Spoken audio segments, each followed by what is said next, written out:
When when the people measure their success by what they see in movies, honest work and a real education must be viewed as the pointlessness of losers. When the old are not respected even though they are still alive, and the latest thing is so important that the most recent must be forgotten. When the voice of reason is drowned out by songs of clever hype, and the ignorant swell with a pride gained rejecting learning, it is effortless to mold their children to be just the same. When accessibility means that ATVs and snowmobiles should run free throughout our forests, then personal watercraft and vapid speedboats can emit their smoky exhausts underwater. When the land is ripped and cut while still alive without regret, much less any ceremony, domestic animals are held like hostages inside concentration camps for slaughter and cellophane. When all we eat is poisoned by petrochemical concoctions that make for higher yields, mass production has won the day upon thy fruited fields. When societies forbid a woman's learning, but let her raise their leaders in bare feet, as they grow more ignorant and even poor, they look outside for someone that they can blame. When anonymous conglomerates provide for all your needs and interlocking directorates invisibly set the country's course, the ultimate in seamless integration looms nearer every day. When strip malls drape all potentially profitable corners, destroying our uniqueness, and digital signals coat us uniformly with slick advertainment, some of the disillusioned brothers take up a vow of silence. When the government routinely informs us not to eat the fish from our lakes and streams and lets asthmatic children breathe diesel fumes on their way to school, regulation is expensive and could easily cost you jobs and money.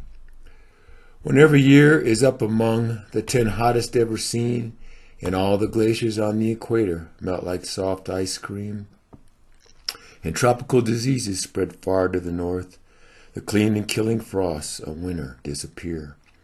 When the government warns against junk science and politicals rail against so-called fuzzy maths, they still ask us to believe the facts that they cite when pushing the agendas of their financial benefactors.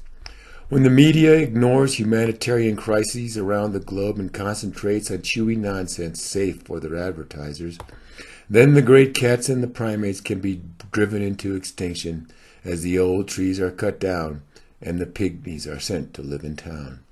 When real men spend their free time in expensive and brutish recreation, swilling canned drinks and greasy food, suddenly they are 60 with prostates swelled like lemons. When the citizenry disdainfully makes no attempt to grasp the way the things which support them work and dismiss such tasks to others, they are quickly fleeced by crooked techies they pay with overdue credit cards. When all the faithful pray to a God who they still believe must bless their fair land most every day and is with all certainty playing on their side, they can admit of a solemn righteousness with all of this in his hands. When the government becomes an aristocracy with royal families and traditions, their lawyers and lobbyists will rule the legislature, passing the requested laws of tithing corporations. When your land is a better and safer place to live, but you are not quite sure how or why, you know for certain that you must be for it, for you definitely cannot be against it. When it's either gay or sissy to worry about the planet or think about the future, it becomes simpler to go off to some impoverished land and pound on a backwards people. When golf is considered quite a sport, even though you're forced to ride about in a little cart, and doing lunch is passed off as some form of real work, the good jobs await others' children in the future that you shape. When you waste a lot more than you were ever worth, yet your wants seem never to be fulfilled, and you are not quite sure where your desires come from, then media hypnosis has you blindly in its net. When you see the new construction and increased traffic every day, while on your long way once again to more pointless work, at last you will no longer even wonder why it will never make a lot of sense. When there are always more people around this year than there ever were the last, you realize the pointlessness of trying to escape the crowds already gathered anywhere decent that you go. When all you seem to do is work and the time goes by so fast, it is easy not to notice that this vapidly consumptive lifestyle cannot last. When you can look up suddenly after 30 years have passed and see that there is no end in sight, what happens when you realize that you cannot run much longer? When you have come so damn far that all your dreams somehow don't matter any longer since you now have other interests, what can you look back upon that makes any sense at all? When all the rains that fall cannot wet the soil and all the days of winter cannot cool the air, how far are we really then from those dusty camps full of haggard, begging refugees? When all the wild places are convenient to identical corporate storefronts and our forests become dull backyard amusement parks, at last the only wildness remaining in the West spews out from our reckless minds. When all the fossil fuels have been guzzled down and there is not enough water to go around, while the hot wind blows dust into every corner, how will our great war machines be fed? When no one can save up enough to provide for their own future, but the dirty, screaming mobs demand an ever larger circus, resource wars will provide us with safe and pleasant diversions, and things will keep on moving right along in the same wrong direction.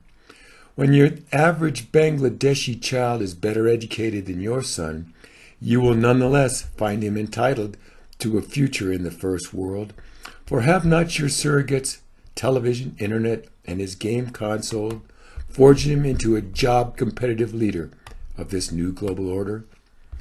When even grandmothers are filled with pointless fears, why are the Canadians and French so much less violent? Who made it so easy for you to hate and wound and kill, no matter if the enemy is your brother or a stranger in a foreign land? When we have wiped out all the charismatic megafauna and the wildlife that children know consists of only stray cats, giant rats, flies, roaches, and ugly spiders in their beds, who could believe your old stories of clean water and fresh air? When all the boomers are outsourced, downsized, and laid off, they see that they have nothing left to show except their monthly payments for 60-something foolish years. Note with what great style they ride off, leaving their mess in your lap. When the monsoon fails to come because the hot seas no longer circulate, more than 1 billion Indians will show us a new way, while 1 billion more hungry Chinamen build houses, schools, and factories on their very finest farmland, which already barely feeds them. When all the porpoises are dead from military sonar and factory tuna fishing, there will be one less silly debate through which we have to suffer, and jobs and the economy can more easily assume their rightful places, along with canned entertainment, at the center of our lives. When all the scowling imams governed by the Quran are killed or captured, we can send in the evangelical missionaries to set them straight at last. A couple rigged and sorry elections and maybe a few fast food franchises should set them happily upon the glorious path of freedom and democracy.